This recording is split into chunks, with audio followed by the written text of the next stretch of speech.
If you've been following along with me, you know I'm working my way through the book of Ecclesiastes, which has a lot of interesting topics in it, mostly related so far to work and toil and excess.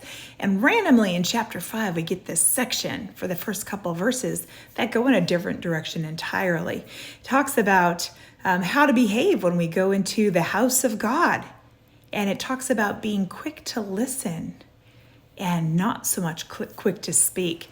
Really what this is getting down to is as we are approaching God, as we are walking before God, we are to live our lives in obedience to Him, listening to His way and what He has for us, and not tuning out because we're so quick to do stuff or give things that don't necessarily align with God's desires for us as much as our obedience to Him matters to Him. So moving on through this, it also talks about making a vow to God and not just promising God things, but actually fulfilling it. And we see this as a reflection of what comes earlier in the law in Deuteronomy chapter 23, verses 21 through 23.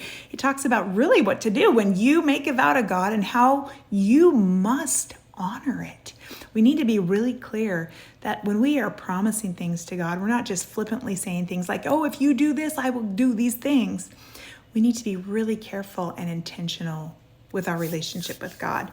And the whole reason for this boils down actually to the final words in verse 7 in Ecclesiastes chapter 5. And it says, fear God. All of this is about how to live honorably before God. And it boils down to keeping God in His rightful place as sovereign God.